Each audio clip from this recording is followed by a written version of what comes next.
Welcome to Earth Centric Lighting, ECL, where we talk everything lighting related. This is the second season, and we'll have guests and solo podcast episodes for everything you need to level up your game if you're a builder, DIYer, interior designer, lighting designer, or someone just interested in the power of light.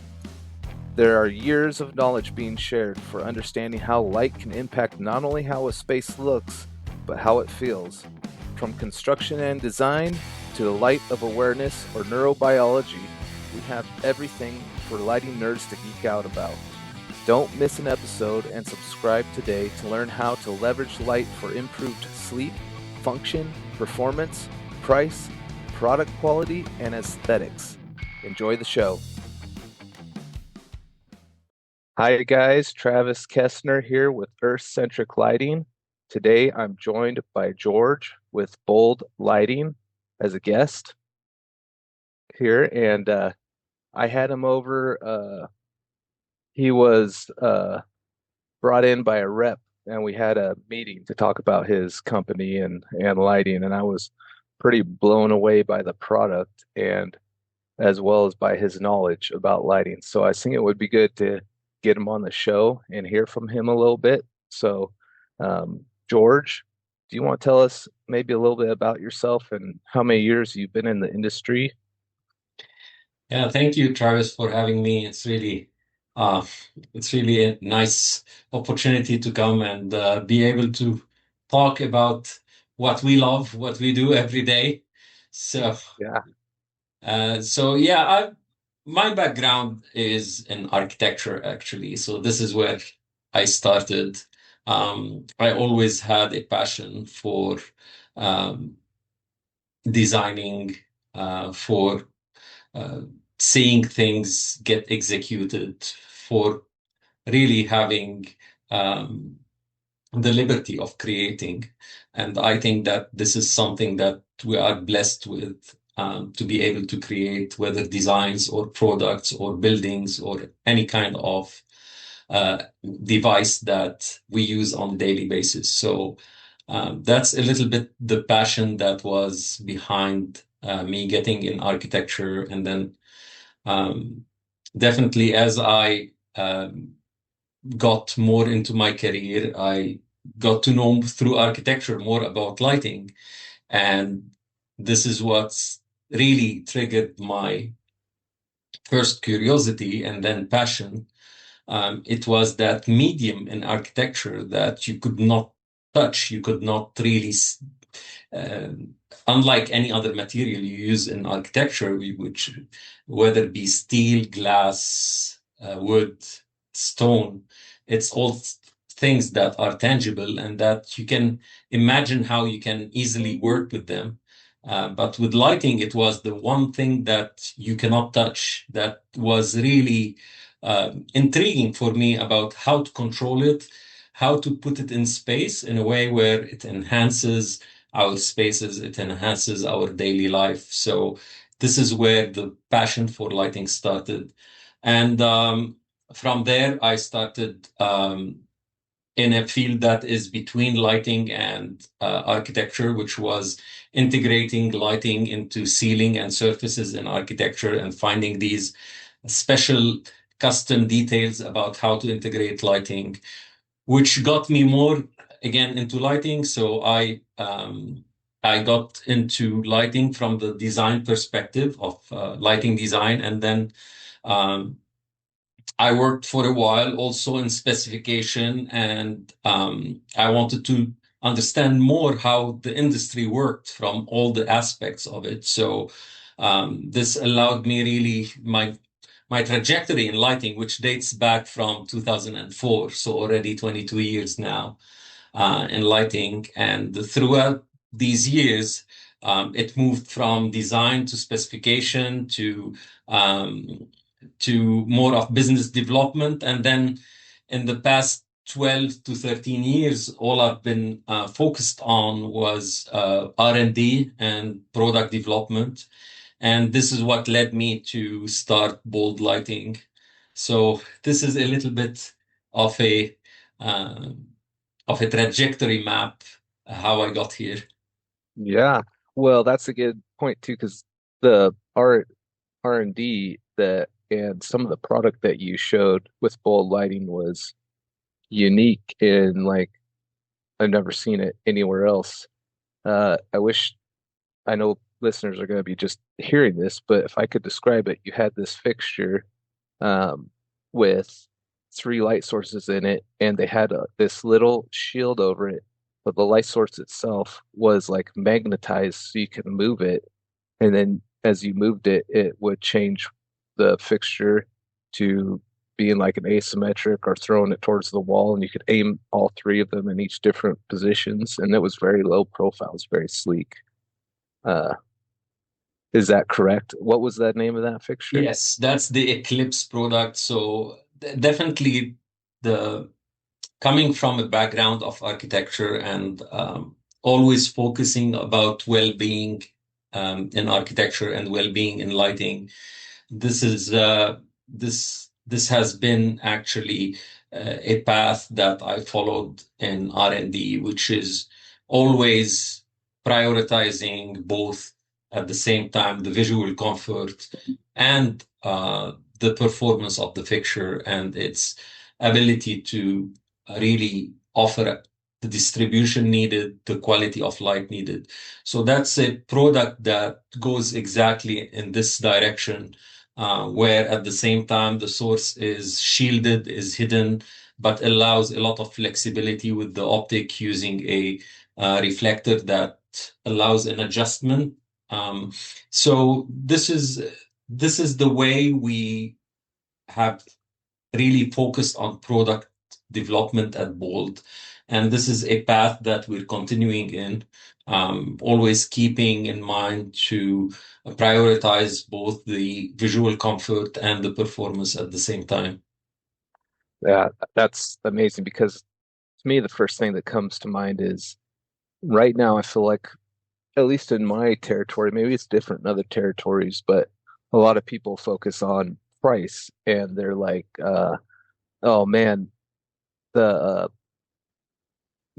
some people say this, some people really see the value in it, but some people are like, oh, but lighting shouldn't cost very much. But there's a big, big, big difference between quality lighting, which is like when I look at your product, that's what I see versus like the box store or Amazon brand, or even some of the reps still have access to those types of lights and they sell those as well because they're being pushed and driven down. But in the aspect of price difference and what you get and health and wellness, meaning how that light affects the way we feel in the space, there's a big difference. And there's a reason why, because as you mentioned, you're doing all this research and development to make a quality light that's geared around uh, that not only aesthetics, but how it affects people's health too, as you mentioned. So I think, do you want to maybe add a little bit more to that and your thoughts and perception on that? Yeah, definitely. This is completely true. The type of R&D we do is a completely different type of R&D that the purely commercial brands that you see in the big stores or online being sold. The R&D that they focus on is how much it costs to do that fixture and how many lumens per watt they can get out of it. Because the more they get out more lumens out of it, this is what they sell. It's the dollar lumens rather than the quality of light. So in that aspect, this is a completely different approach that really doesn't take into account like when you look at a what they say like puck light or any of the retrofits that you see at any of the big stores. What is the effect on you? How much contrast are you getting in a space? How much glare are you getting from that source? And how does it affect you sitting under it for 8, 10 hours? So all these things are not part of the R&D that you see in these cheap or very competitively priced store-bought or online-bought products. Our R&D is a completely different approach. It focuses on when you're in a space, what do you see? Um, the surfaces that you're illuminating? What do you need to see from it? What's the max to min ratio that needs to be on these surfaces, whether vertical surfaces or horizontal surfaces? And that the max to min ratio, which is the contrast between the most lit area and the least lit area, is something that immediately affects your eyes and therefore your well-being, because the response of the eye is based on the differential of brightness. So that's why when you go into a tunnel that is not lit and go out from the other side with a strong sun, bright sky, you feel that sensation of bothering, of getting a lot of glare. Same when you see headlights at night when you're driving. Definitely when you see a high beam, it bothers you. Why? Because it's a big contrast between the night and the bright. So the more you have contrast, the more you have glare, and glare, of course, can be measured and goes from a slight glare that is acceptable to a blinding glare that actually would not allow you to see the incoming car, or that can be dangerous, especially in industrial areas, in warehouses, in factories. So whether we make products for residential, for housing, uh, for hospitality, for industrial uses, there's always that constant, which is well-being and how are we perceiving the lit surfaces and the source itself. So that's exactly what you were talking about in terms of the difference of quality of light, and why there is a big difference in price, because all these things are not factored in how the product is put together. The reflectors that are used are different. The shape of the fixture is not studied to really have the good cutoff angles. All these things, the light is not filtered well to have this comfortable, smooth, without striations, without harsh edges lighting. So all these things that we study are not part of the agenda of the cheap products R&D. So naturally, the products are gonna look different, are gonna perform in a different way. Yes, they both are gonna illuminate, but how they illuminate is it's like it's as simple. I'm gonna say something really silly, but it's like when you buy a good running shoe and you're supposed to run 10 miles with it, and you buy a cheap shoe that doesn't support your foot, and you also need to run with it 10 miles. At the end of the 10 miles, you're gonna feel the difference in the price and in the quality. So it's the same thing with lighting, making it really simple and accessible to everybody if you want. Yes, that's so funny and so true. You remind me, I just had a meeting with a contractor who was a potential client, not one that I've worked with before, and they build custom residential homes, and they were wanting to do some lighting on the facade of their office space, and we're talking about quality of light, like what kind of uh, quality are you expecting? And he's like, he looked at me directly and said, "Well, we build $20 million homes, so we want the best quality." I'm Mhm. like, okay. And then we went to talk about budget, and then he's like, "Well, I'm not spending 10 grand, but if it's 2 grand, I'll spend." I'm like, "Well, wait a minute.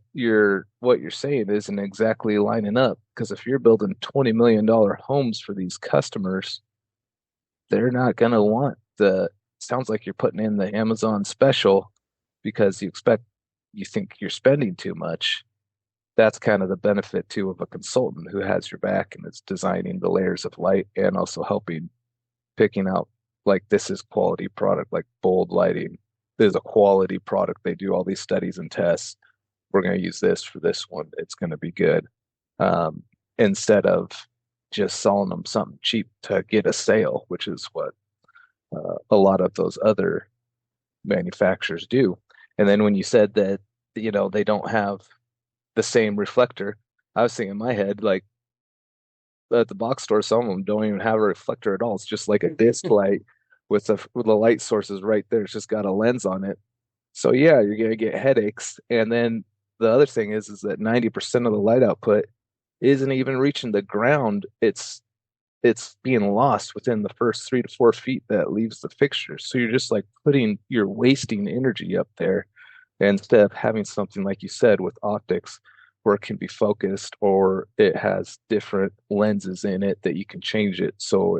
And you're looking at that beam spread and the spacing criteria and making sure what's the task plane, where are the areas that need to be lit, and kind of layering in the light in a way that it feels good and aligns with people's biology. It really helps out a lot. But uh, that's really cool. What do you think about some people?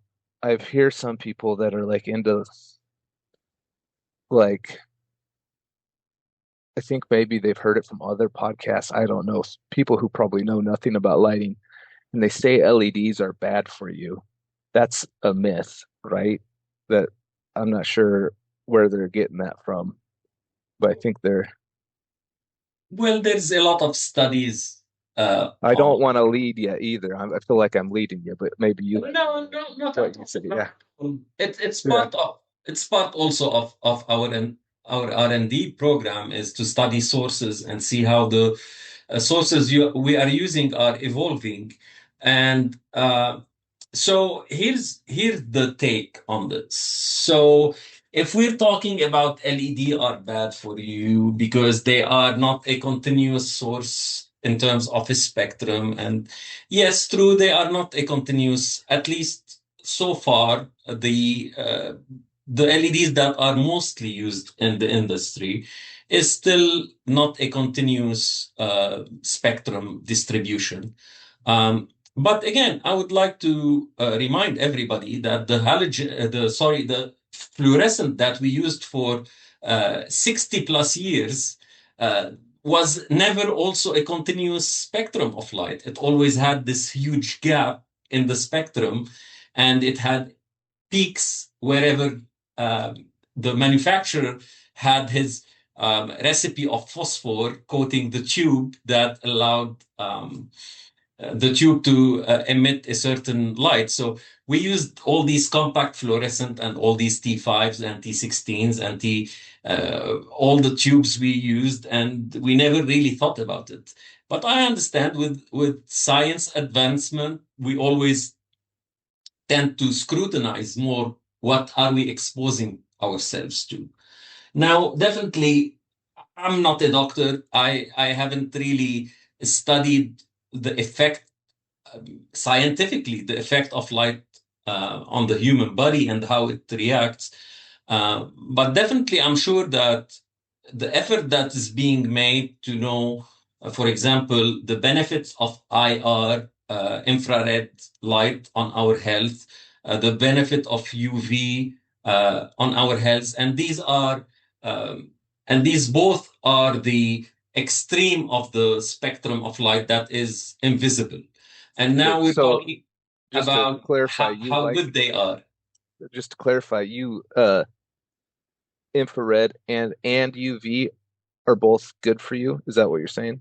Yes. So Okay. the UV is so some scientific studies are focusing on the benefits of the UV, especially for like using it for cleaning or for disinfecting spaces, Yep. keeping spaces without germs. And that the sun, when we're exposed to the sun or we are exposed to any type of natural light, it's naturally takes care of this because it's a light that has UV. On the other hand, the infrared is being studied for having benefits on the mood and contributing to preventing depression and adding this um, affecting certain hormones in the body that allows you to sleep better too. And then before that, that's the newest two studies. But again, before that, we also have the melanopic topic about circadian rhythm and how light affects you. But these happen to be studied at the time where LEDs have come around. It doesn't mean that any of the sources previously, from metal halide to fluorescent to phosphor lighting, the whether low pressure or high pressure sodium, for example, these were never really subject to these studies. So now that we are more has access to more of these data and these studies, we see that LEDs are put under the microscope. But definitely, there are LEDs that are bad. There are LEDs that have huge gaps in their spectrum and therefore um, might not present a health benefit. And also, don't forget the flickering is something that also is not just um, unique to LEDs.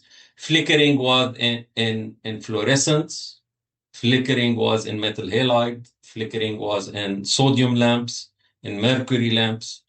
All these arc uh, with ballasts driven lamps had a certain frequency that you can when a ballast used to begin to go bad, you can easily see the flicker and how the lamp trembled. So so all these things are not just proper to LEDs. They're proper to any type of source. Of course, we're talking now. We have the nostalgia and the for halogen and incandescent, which both were great sources, and they're still great sources. But the problem is that the amount of energy they consume is no longer applicable in our era and acceptable in our modern day parameters of what technology is acceptable. So from that perspective, LEDs, good LEDs are not bad for you. There is no study that said that a good LED that doesn't have flicker, that has a good spectrum distribution, has any health uh, adverse effect on you. So I would unless almost I'm proven wrong by a new yeah. study that shows that No, I don't I think it's the case. yeah, I would almost say like because that's what I want to do is alleviate people's fear of like LEDs because like they're all inside the buildings and we spend a lot of time indoors. I don't think you need to be afraid of LEDs. And then what helps out is, in my mind, from everything I've learned and studied, is that when you can design it right, so it helps aligns with your biology, meaning the LED isn't bad. Some people think like blue light is bad, but if blue light is bad in the fact that it won't let you get very much sleep if you have it on bright at night, but on in the middle part of the day when you're trying to be productive is actually really beneficial for you because it helps release those hormones for us to be more productive. And then in the nighttime, have it turned down to the more like that warm or red type tones to help feel that calming and healing. And your body's used to that because it's evolved to the rising and setting of the sun. The electric light bulb was only invented 150 years ago, so a lot of people aren't probably aware of this. And this is why I'm so glad that I have this podcast because I want other people's opinions too. Because the one light I would have thought was bad for you was the UV type or the UVC because it does kill the bacteria, Yeah. and I think it's good for surgical suites. Um, but it's good to hear it from other people too. Maybe that's a more application that where they've done studies that could be very beneficial in other spaces as well. But so I think that's really good as well. And I think uh, back to like the quality of light versus the Home Depot, Amazon brand versus like your light where you're doing all these studies and testing. It the one where like old lighting and you guys are doing this striving. to make something good and that's going to be a good, healthy light, meaning that if it's done and designed right and put in all the right spaces, it's going to make your space feel really good. Like back to that contractor, if they're building this $20 million home, you wouldn't want to put budget carpets everywhere. That would make that $20 million home look like crap. The lighting is the most influential feature within a space. So why would you cheap out on that? You're going to make it look like this $20 million home look like garbage. Uh, no offense towards the contractor. I'm sure they build really great. I'm just talking about the lighting aspect and highlighting all the materials. But if you do it right, then it's going to look and feel amazing. And I actually believe that it will make you feel even better because now I don't think LEDs are bad for you whatsoever. I think just a lot of times it's people not understanding how light works and it really affecting their sleep and not realizing or their headaches and productivity and stuff like that. And it kind of just accumulates over time. So, but yeah, those are kind of my thoughts on it. Correct. I Yeah. mean, yeah, and you have in our day and age, it happens that LEDs are around at the time where a lot of us use screen time quite a bit during the day and the night. And there was a lot of studies proven how spending time on your device, on your tablet, on your phone when you're getting ready to sleep is one of the worst thing you can do to yourself, because Hmm. that screen light is not filtered and is not really calibrated to prevent the blue light or the emissions that actually disturb your hormones and disturb your circadian rhythm. So that's something that's also beside the fact that you're actively engaging your brain to interact with a lot of fast moving data that the brain needs to process, and that gets the brain also all wired up again. So we tend to uh, have the LEDs and lighting and today's technology and lighting be the scapegoat of multiple things that we are really not paying attention to in our daily life. But that's how it is, and it's exactly what you said about lighting and contractors. It happened that lighting is bought at the end and is installed at the end. Yeah. So usually what happens, like the client starts with very expensive tiling, very expensive wall covering, very expensive windows, and they get to the more of like the electrical uh, accessories. They start a little bit like trying to save a little bit on them, and then they go to the lighting, which is one of the last thing that they and they see Uh-huh. that there's no more budget left. Okay, so let's cut out from the lighting, and that's actually the curse of our industry, is that it's one of the things in architecture that is done at the last phase in the buildings. And usually we get the brunt of all these VE exercises.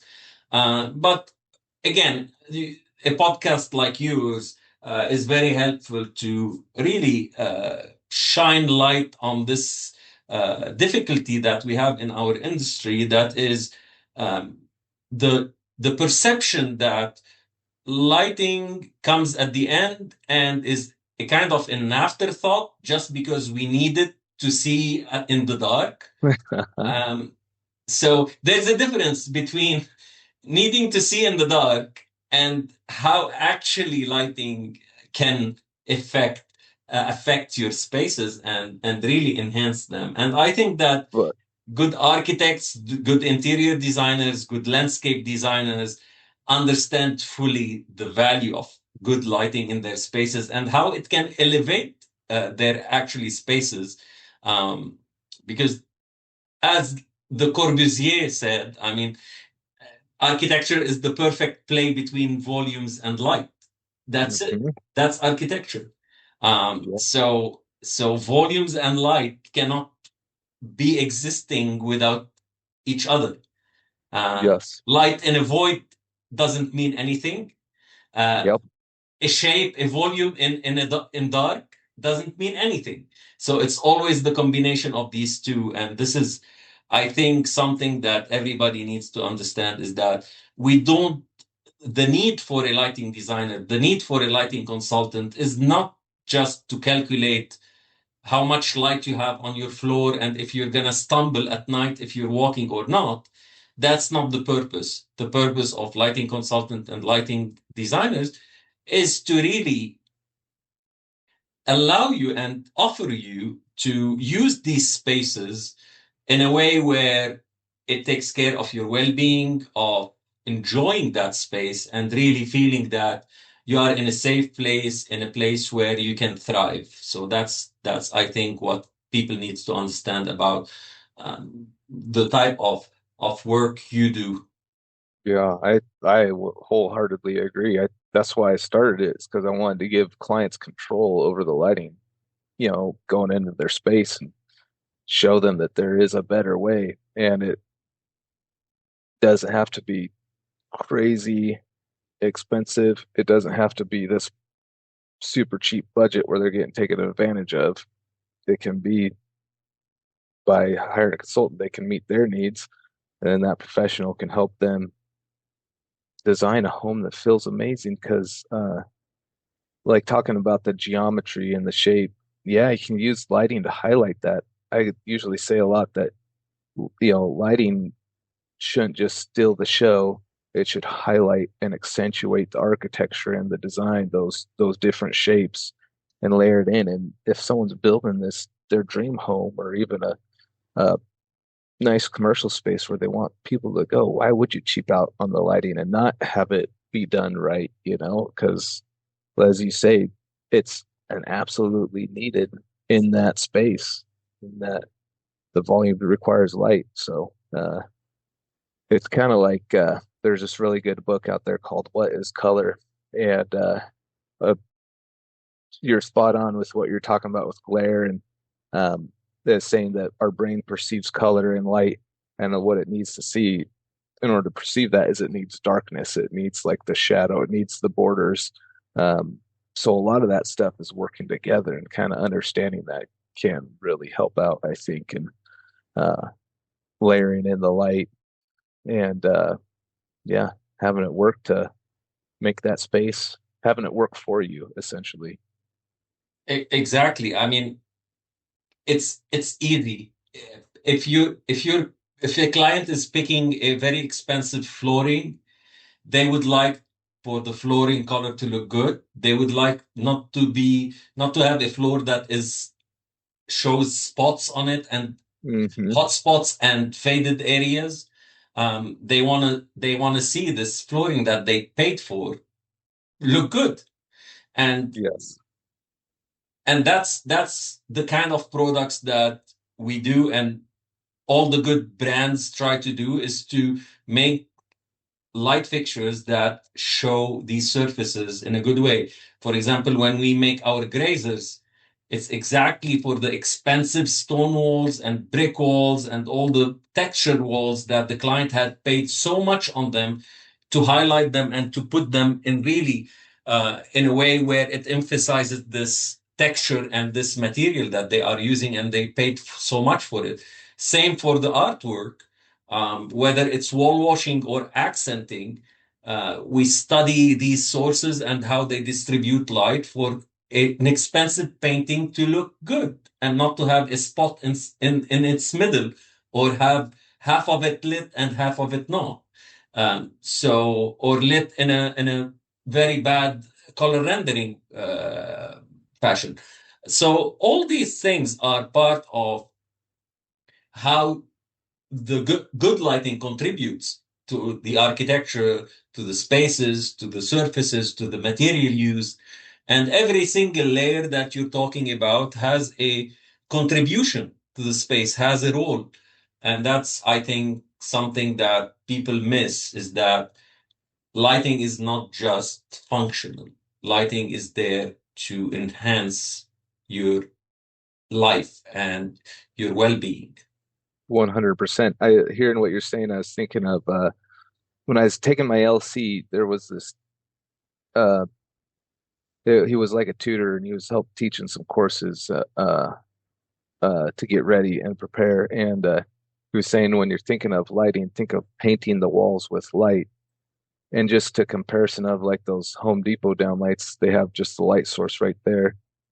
Maybe the room might seem pretty bright, but if you actually took a foot candle meter, you would actually see the functional light is probably like, you know, just an example, 10-foot candles.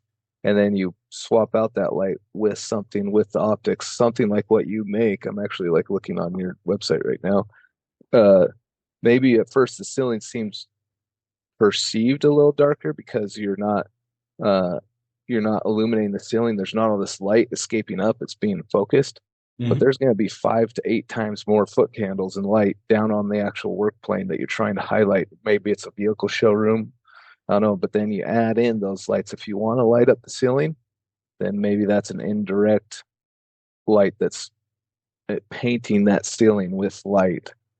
Same thing with the art, like you were talking about. You're kind of using the light, not the light source isn't just standing out, but the light itself is being projected on and it bounces off. It goes into our eyes, and that's how we see the actual material in the space that we're looking Exactly. for. Yeah. Exactly. And that's why when we started this company, our tagline has been quietly bold. And although we want to offer a bold lighting that actually shows and actually highlights spaces, but we want to do it quietly, where the source is not the main focus, where the source tends to disappear, to let Yeah. that performance and effect show itself on the surfaces you're illuminating. It does make a difference if people, if they just see it done and you walk into the space, you probably, if you don't know anything about lighting, you probably wouldn't know it, but uh, you would probably feel the difference as soon as you walked in and it'd be like, wow, this space is amazing if they can see it. And I love how you're saying that, how you guys bold lighting, doing it quietly. So maybe could you tell people a little bit about your website and your products, maybe how they could get a hold of you if they're looking for a project quote, maybe they want to Yeah, substitute, definitely. use some of your lighting. Yeah, definitely. So you're gonna see on our website that we focus on, I would say, three major categories. The point sources, which is when you have a source in the ceiling that is a punctual source. So these are the downlights. These are all the recessed, what we call recessed cans, and therefore also specific lighting that allows you uh, to really highlight hallways in a specific way where you can light both walls at the same time and also have a downlight. The eclipse that you mentioned, which is a completely indirect source, which the goal of it is not to have a direct view of the source and therefore have a very good glare control. So this is one of the types of products we do. The other type of products is our linear products. So the linear products are what we are used to see, like the slots in the ceilings and on the perimeter of the walls. But these are what Bolt does is focus really on the optics, how they perform, and also offering a complete solution, meaning that all the optics we have, all the products we have can be used whether indoor or outdoor with any type of mounting that you want. So that frees the hands of the designers and the architects, allowing them to use any type of distribution, any type of optic in any type of space they need. So this is something that we focus a lot on. And then that also combines with the path lighting, which is part of the linear systems, which allows you also to extend this light to the outdoor, to your terraces, to the areas that don't necessarily have ceilings and Hmm. have roofs. So these are the two first big categories. The third category would be the track lighting, which is very popular in homes, in museums, in galleries. The way we approach it is really being able to offer that whole uh, variety of products, ranging from products that you can use in a house, in a home, in a hotel, in a restaurant, ranging more into the more professional track lighting, which is more specialized for galleries and museums. So these are, and that's the system we have for track that covers actually that whole range of application. So these are mainly the products we focus on. So all the products have the same approach in terms of design, focused on low glare, focused on high performance optics, and definitely um, getting a hold of us would be through our website. There's a section where you can go and choose your region, your location, and therefore you're gonna be able to get in contact with our rep, so our manufacturer representative that is present in that territory. They're gonna be able to help you choosing the right light, supporting designers with their specifications, supporting with samples, with mock-ups, any technical question, any commercial question, where our reps would be more than happy to support with. That's great. Thank you very much. Yeah, and just kind of looking on your website, even just looking at the linear, and I remember that downlight you're talking about. You showed that to me, and it's, if I could describe it to the listeners, it's like this 12-inch recessed, and in the center, it's got a hole where the light source is regressed. You probably won't even notice it, but then on each side, there's a light that's kind of, are they crossing, right? They're going Yeah. across each other, so Yeah. that way they can hit the wall on this very, very cool design. And then looking at like the linear, I can tell that you are passionate about this stuff because the quality of uh, production is very, very different than, yeah, than what you typically see. Even just like the honeycomb louver looks cool, man. That's like pretty stylish. I'm sure an architect or interior designer would really like that. So, um, Yeah, that is actually, I mean, this is one of the optics that we chose to develop to combine both the aesthetical approach and the functional nature of a honeycomb louver, and bringing back this device that we always use to reduce glare and using it as also a material in the ceiling. So even when it's not lit, it's a material that when you look at in a space that combines well with other surfaces and other materials. So yeah, it's a cross between the aesthetic approach and the performance. So it offers both the aesthetic and the performance side of things. yeah, that's amazing. I love it. Okay. Well, is there anything else that you want to add on or talk about? Uh, I think we covered quite a bit of ground here, Yeah, and we I did. really want to thank you for having me. I love uh, talking about lighting in general, and of course, it's such a privilege to talk about also bold, because this is a fruit of passion. This is a fruit of a lot of effort that has been put along the years. But definitely talking about the benefit of good lighting, I think we need more and more podcasts and people like you talking about how important to have good lighting in our surroundings, in our environments, um, to really get the message out there that products are not overpriced. Good products are cost more because they require much more study, much better materials, much better components. That allows us to offer the comfort and the well-being that clients and designers are looking for, and that's important to understand the difference between um, functional light that is just made for you to see where you're going, and lighting that actually needs to go in these $20 million houses. There's a Yes. big difference between these two types of products. Yes, 100%. I agree. Yeah, well, thank you very much for coming on. And uh, I'm going to put your website in the show notes so people can hop on there if they're wanting to take a look at it and Awesome. do that. And I thank you very, very much.